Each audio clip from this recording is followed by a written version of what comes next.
친구 가운데 남미에서 선교 활동을 하는 친구가 있었어요. 그런데 몇 년마다 한 번씩 굉장히 많이 아프대요.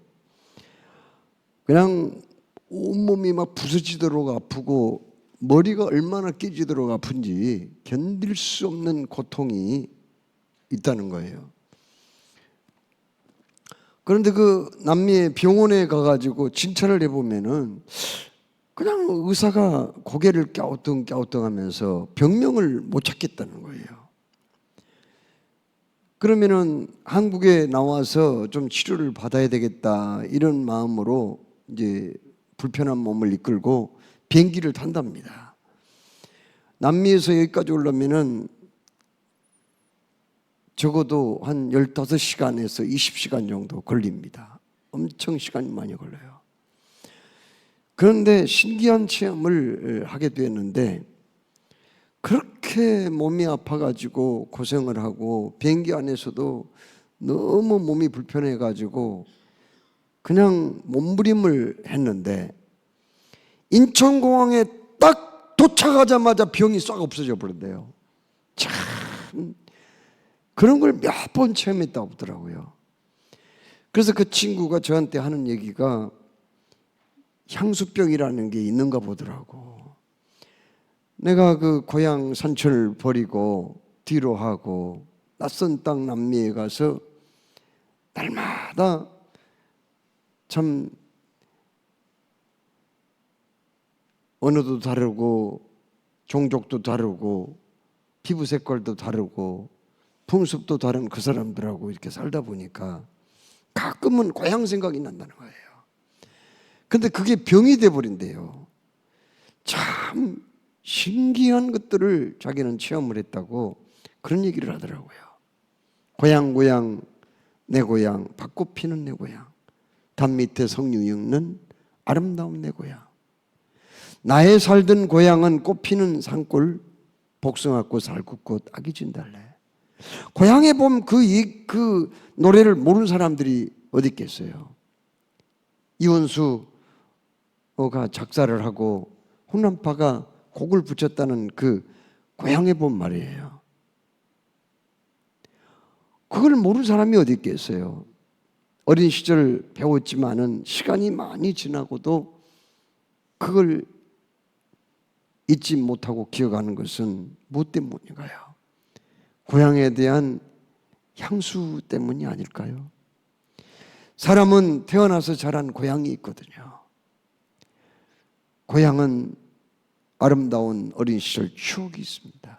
고향에 가면은 부모 형제를 만날 수 있는 거고, 또 어린 시절 늘 정을 나누며 살았던 이웃들, 동네 사람들도 만날 수 있으며, 또 허물없이 잘 자랐던 중마구 친구들도 또 만날 수 있거든요. 객지에서는 너무 긴장한 상태에서 생존 경쟁에 시달리고 살다가도 고향에 가면은 어때요? 고향에 가면은 좀 긴장이 싹 풀리고 잠시나마 두 다리를 쭉 뻗을 수 있는 그런 여유가 있잖아요. 객지에 오면은 누군가에게 잘못 보이면은 그게 자기에게 큰 흠이 될 수도 있겠지만은, 고향에 그 내 부모 형제 만나서 대화하다 보면은 다 내 허물이 나타나더라도, 잘못과 실수가 있더라도 대부분 다 품어주는 게 고향 부모 형제 가족들, 고향 사람들 아니겠어요? 그래서 옛날 사람들은 객지에서는 고향 까마귀만 만나도 반갑다 그런 말을 하거든요. 또 출세하기 위해서 고향을 떠나서 객지에 올라와 가지고 그저 나름대로 높은 관직을 얻는다든지 많은 돈을 모은다든지 명예를 얻기도 하지만은, 나이 들면은 고향에 내려가고 싶은 그런 마음을 갖는 사람들이 참 많아요. 마지막 죽을 때는 나 고향에 좀 매장을 해달라, 내가 어린 시절 뛰놀던 그 고향에 양지 바른 곳에 나를 묻어달라, 그렇게 유언한 사람들도 없잖아 많이 있거든요. 그래서 대개 선사는 고향에다가 만들잖아요. 가족 묘원 말이에요. 이렇게 고향은 누구에게나 아름다운 추억과 그리고 그리움이 있는 곳이 고향이 아니겠어요? 그런데 예수님도 고향이 있었어요. 예수님의 고향은 어디입니까? 갈릴리 나사렛 동네였거든요. 예수님이 30년 동안 그곳에서 사시다가 이제 공생의 3년 마지막 채우기 위해서 이제 드디어 예루살렘 쪽으로 올라가셨어요. 예루살렘은 남쪽이거든요. 맨 먼저 예수님이 찾은 곳이 어느 곳인지 아세요? 요단강 동편. 그러니까 지금은 요르단 땅이집니다마는 요단강 동편 세례 요한이 그때 날마다 인산인해 수많은 사람들을 끌어모아 가지고 복음을 전하고 세례를 베풀었던 그 곳에 가신 거예요. 예수님도 세례를 받고 또 예수님은 40일 동안 금식기도도 하셨거든요. 거기서 제자 몇 명도 얻었습니다. 그리고 나서 예수님이 어디로 가셨나요? 오늘 여기 성경 말씀에 잘 나와 있어요. 고향 땅에 오신 거예요. 나사렛 동네에 오신 거예요. 어린 시절 헤롯 왕의 칼날을 피해서 애국으로 피난 갔다가 다시 유대 땅으로 왔으나 아켈라오라고 헤롯 왕의 아들이 또 악한 자가 버티고 있어서 예수님은 나사렛 동네로 내려가서 한적한 곳에서 살게 됐다는 얘기가 성경에 기록되어 있습니다. 살다 보니 어느덧 30년이라는 세월이 지나버렸어요. 아무튼 예수님께서는 나사렛 동네에서 30년 동안 살다 보니까 그 동네 사람 모르는 사람이 누가 있겠어요. 30년 지기인데요. 거기에서 참으로 목수일을 하면서 30년 동안 가족을 부양하고 살고 있었습니다. 예수님은 이제 드디어 이제는 옛날 예수가 아니에요. 메시아의 삶을 산 거죠. 천국 복음을 전파하시고요, 진리를 가르치시고요, 병을 고치시는 이 3대 사역을 본격적으로 시작을 하셨거든요. 마침 고향에 왔더니 안식일이었어요. 안식일 날 그때 회당에서 예수님이 하나님의 말씀을 가르쳤습니다. 이사야 말씀을 먼저 펴서 거기에 메시아에 대한 애언이 나와 있거든요. 그래서 메시아가 왜 이 땅에 오셨나, 메시아가 하는 일은 무엇인가, 그리고 그 메시아가 오셨는데 내가 곧 메시아다라는 그런 설교를 하시거든요. 그리고 거기에서 병도 고치셔요. 놀라운 능력도 행하세요. 그랬더니 그 동네 사람들이요, 거기는 나이가 든 어른들도 있고요, 예수님 또래 그 친구들도 있었고요, 나이가 좀 어린 사람들도 거기에 왔었거든요. 그런데 예수님의 말씀을 듣고 그들이 갑자기 그냥 충격을 받은 거예요. 왜요? 예수님이 그런 줄 몰랐는데 성경에 대해서 능통하게 잘 알거든요. 율법에 대해서, 아니 세상에 서기관도 아니고 율법 선생도 아니고 제사장도 아닌데 아니 어떻게 그 성경을 완전히 통달을 하고 있느냐 말이에요. 거기에 놀란 거예요. 거기다가 예수님이 또 병자들이 몇 명 왔는데 병을 고치는 그런 모습을 보세요. 그냥 중병에 걸리거나 그러면은 병원에 그냥 어떨 때는 2주일도 다니고 한 달도 다니고 또 수술을 받고 오랫동안 치료도 받아야 되잖아요. 아니 예수님은 말씀 한마디로 병자를 고쳐버리는 거예요. 거기에 그냥 충격을 받은 거예요. 아니 도대체 어떤 일이란 말이에요. 아니 이 사람이 언제 이 율법을 배웠느냐. 지금까지 목수일만 하고 노동이나 하고 살았는데 말이야. 그리고 이 예수라는 사람의 어머니 그 마리아 아니야? 저기 건너말 우리 동네 저기 윗동네 그 마리아 아니야? 마리아? 그리고 자기 동생들 우리가 다 아는데 야고보 아니야? 그 동생들 야고보, 그리고 요셉, 그리고 시몬, 유다, 그리고 그 여동생들도 이 동네에서 다 살고 있는데, 아니 저 사람이 어떻게 그렇게, 언제 대학을 나온 것도 아니고 박사를 받은 것도 아닌데 성경에 대해서 이렇게 능통하게 아느냔 말이야.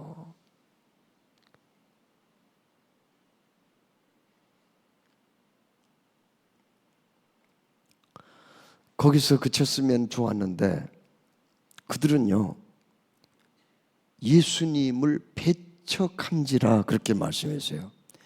배척했다는 말은 예수님이 하시는 일을 중단시키고 내쫓아버렸다는 거예요. 아웃시켰다는 말이거든요. 나중에 다른 그 성경 말씀을 보니까요, 이 동네 사람들이 얼마나 무서운지요. 예수님을 데리고 그 나사렛 동네 뒷산에 있어요. 뒷산에 가면은 낭떠러지가 있습니다. 저도 거기 가봤거든요. 예수님 그 올라갔던데 거기 가봤어요. 꼭 그 자리 가봤거든요. 저도 몇 년 전에. 낭떠러지 그리 끌고 간 거예요, 예수님을. 그래가지고 예수님을 갖다가 낭떠러지에서 확 밀어버리려고 그랬는데 가까스로 그 자리를 피하셨어요. 그리고는 다시는 고향을 찾지 않았다, 그렇게 말씀해요.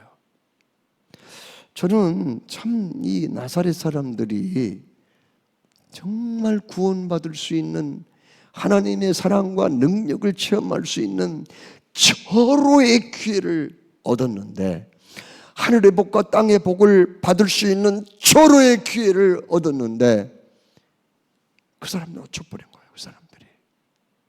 그리고는 어떤 면에서 갈릴리 지방에서 가장 구원받은 사람들의 숫자가 적은 동네가 어디냐? 예수님의 고향 나사렛 동네가 돼버린 거예요. 아예 예수님이 거기 가서 복음을 전할 생각을 안 한 거예요. 거기 가지도 않았어요. 이제.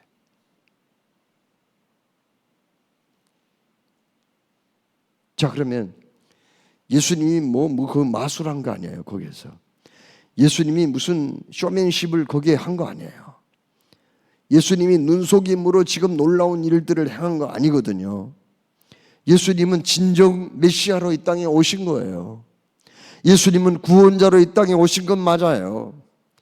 그동안 예수님은 30년의 준비 기간을 가졌고 본격적으로 메시아의 그 사역을 시작하지 않은 것뿐이지 예수님에게는 그런 능력이 잠재되어 있었거든요.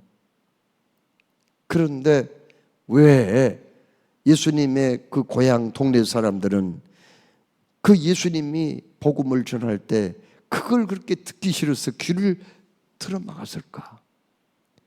예수님이 병든 사람들 고쳐줄 때 얼마나 고마워요. 동네 사람들, 병든 사람들 몇 명 안 되었지만, 그런데 왜 그걸 하지 못하도록 막았을까? 왜 그랬냔 말이야.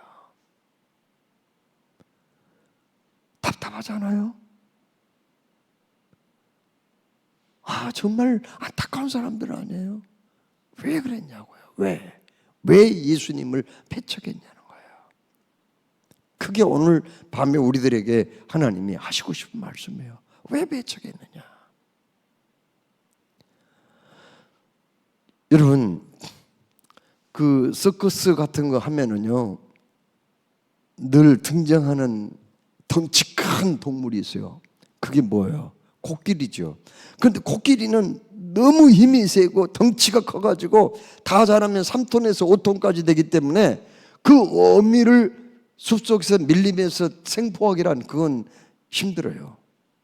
그렇기 때문에 사람들은 그 새끼 코끼리를 붙잡아다가 팔아먹거든요. 그러면 서커스단에서 그걸 훈련을 시킬 때 어떻게 합니까? 새끼 코끼리를 붙잡아가지고 그 튼튼한 쇠사슬에다가 꽁꽁 묶어놓습니다. 그러면은 밀림에서 그 어미 코끼리를 떠나가지고 이제 붙잡혀온 그 새끼 코끼리가 얼마나 답답하겠어요. 얼마나 불안하겠어요. 그래서 막 그냥 벗어나기 위해서 몸부림을 해보지만 도망갈 수가 없어요. 힘이 미치지 못한 거예요. 쇠사슬을. 그러다가 코끼리는 점점 자랍니다. 그런데 시간이 좀 지나면은요, 그렇게 여러 차례 탈출을 해보려고 시도를 하지만 그래도 안 되면은 코끼리는 포기를 해버려요. 이제 그걸 조련사들은 너무나도 잘 알거든요. 아, 네가 이제 도망 안 가겠구나. 그러면 그 다음부터는요, 가느다란 철사 있죠. 철사에다가 세상에 다리를 묶어 놓은 거예요. 그러면 철사 그게 무슨 힘이 있어요? 가느다란 철사인데요. 그러나 코끼리는 절대 도망을 안 간 거예요. 왜?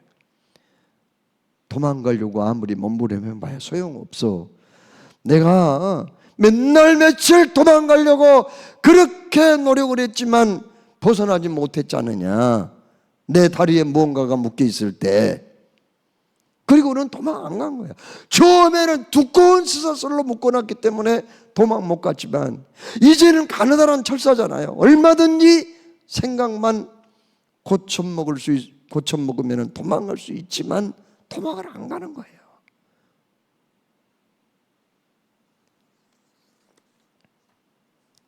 뭐 때문인가요? 고정관념 때문에요. 우리 사람에게도 고정관념이 있어요.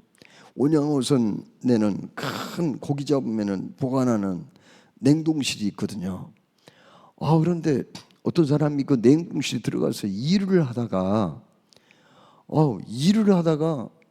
그 안에서 일을 하고 있는데 거기에 그 누가 아무도 없는 줄 알고 지나가는 선원이 누가 문을 열어놨지? 하고는 문을 쾅 닫아가지고 밖에서 잠가버렸어요. 그것도 모르고 그 안에서 일을 하는 사람이 한참 일을 하다가 그냥 일을 하다가 문을 열고 밖으로 나가려고 그랬더니 아이고 잠가져 버렸네. 아무리 문을 두드리고 소리쳐봐야 밀폐된 그 냉동실 안에서 아무도 문을 열어줄 사람이 없었어요. 그래서 큰일 났어요. 이제 여기서 완전히 동태돼가지고 죽는구나. 죽기 전에 내가 기록이라도 남겨야지 하면서 볼펜하고 종이를 꺼냈습니다. 그래가지고 입술이 떨리고 온몸에 털이 쭈삣 일어선다. 자기 그때 이제 죽어갈 때 그걸 다 기록을 한 거예요.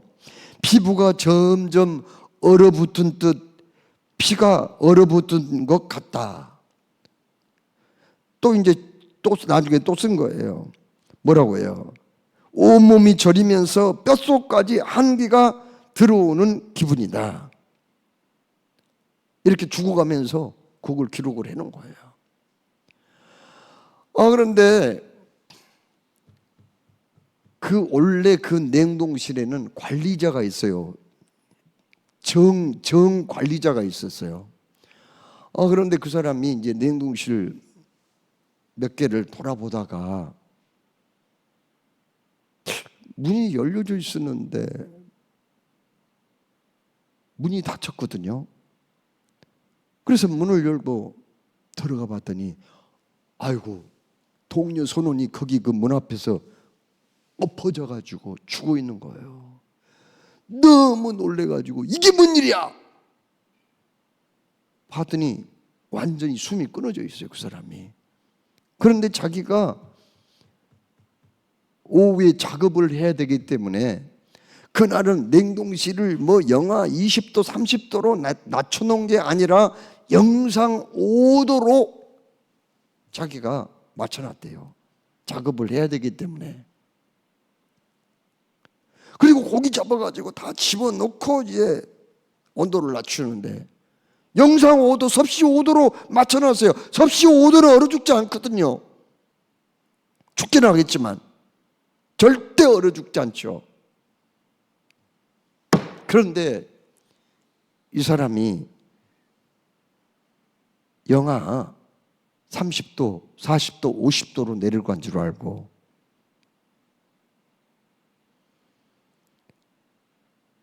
그냥 굳어진 그 생각 때문에 결국은 죽어버린 거야. 고정관념. 그게 문제였습니다. 고정관념이란 뭘까요? 사람의 마음속에 늘 자리 잡고 있는 흔들리지 않는 생각이 고정관념이거든요. 그런데 이것이 올바르고 좋은 생각이라면 그것은 그 사람의 개성이나 신념이 될 수도 있지만, 잘못된 고정관념은 영원히 실패의 원인이 되는 것이고 신앙생활의 거침돌이 될 수 있다는 거, 그걸 얘기해 주고 있는 거예요. 여러분, 예수님의 고향 사람들은 왜 예수님을 배척했어요? 예수님이 하신 말씀이 잘못됐나요? 예수님이 병 고치고 능력 행하고 귀신 쫓아내는 게 문제가 있었나요? 무슨 요소리라 했나요? 아니잖아요. 그런데 왜 배척했어요? 자기들 고정관념, 옛날에 그 예수는 목수 아니란 말이야. 자기 어머니 저 가난뱅이 그냥 무식한 시골 나랑네 저 윗동네 살고 있는 그 말이 아니야? 그 동생들 말이야. 코 흘리고 너무 가난해가지고 그냥 늘 먹고 싶어하고 배고파 하고 다닌 그 아이들 말이야. 야고보, 요셉, 시몬, 유다, 그 애들 아니야? 고정관념.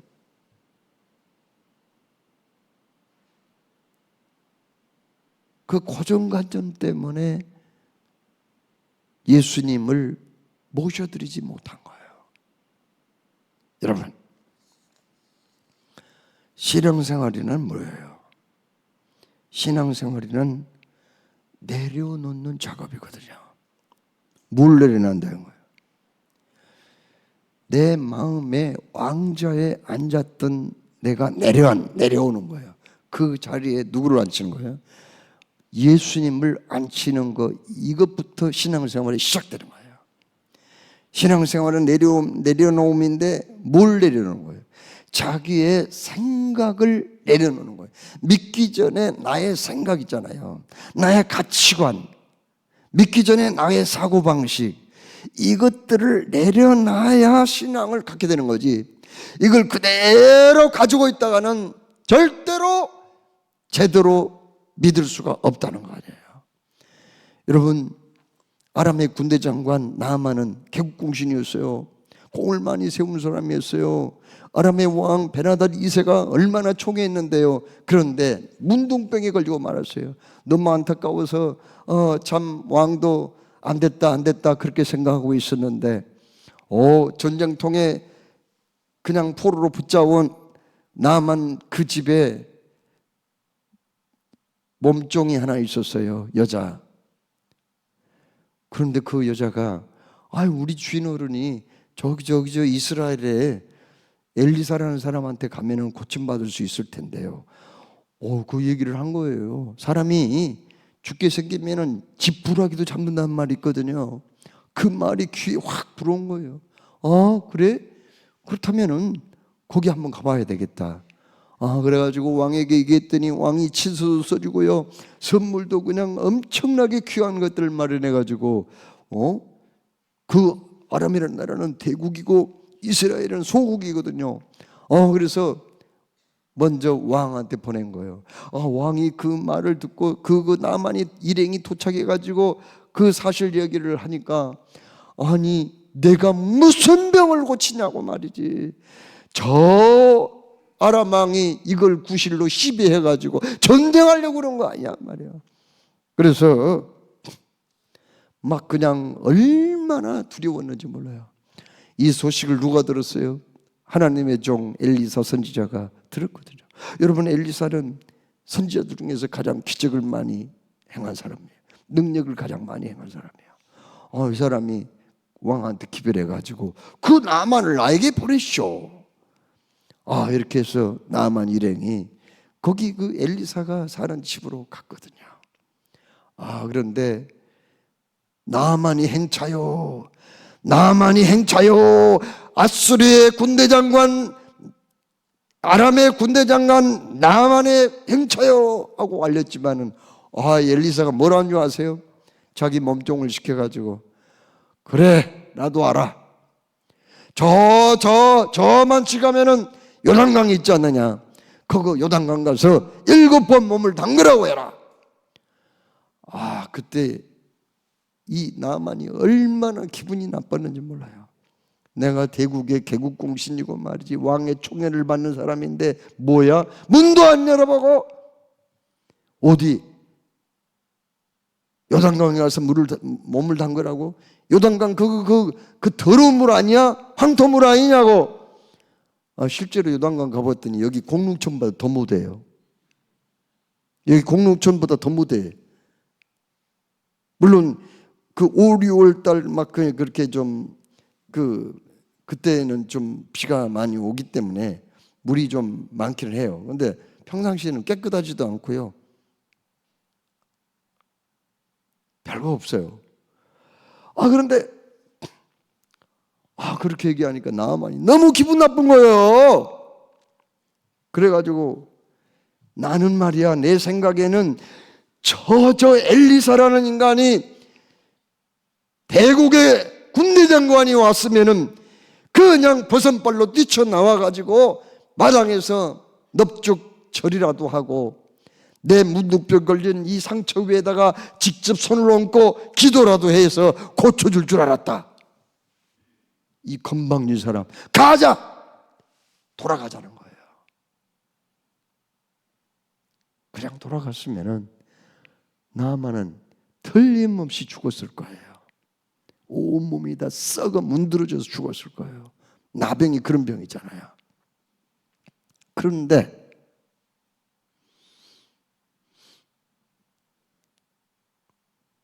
그는 나중에 자기 종의 말을 듣고 생각을 바꿨거든요. 자기의 고정관념을 깨버렸어요. 그냥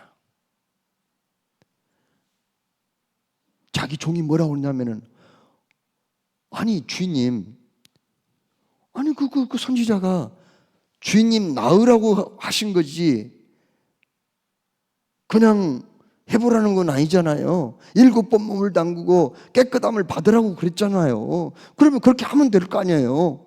그게 뭐가 어렵다고요. 그러자 아차 그렇지, 그게 어려운 일 아니지. 그리고 나 깨끗하게 받으라고 그랬지, 깨끗함을 받으라고 그랬지. 생각을 딱 바꿔서 그렇게 했더니 6번째 들어가도 아무렇지도 않았던 그대로였던 그 몸이 7번째 들어가서 나오니까는 어린아이의 살같이 너무 부드럽고 예쁜 피부로 바뀌게 되었다고 그랬거든요. 고정관념. 그 고정관념을 그가 깨뜨렸기 때문에 살게 된 거예요. 내 생각에는 그 생각을 깨버린 거예요.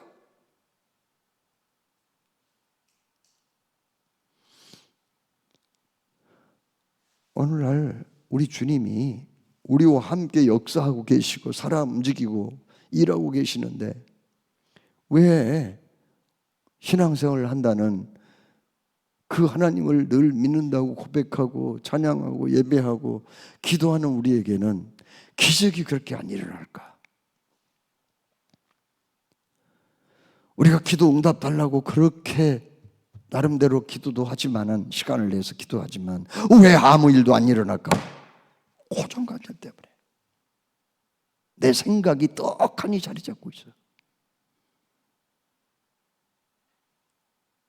예수님의 고향 사람들처럼 말. 내 생각은.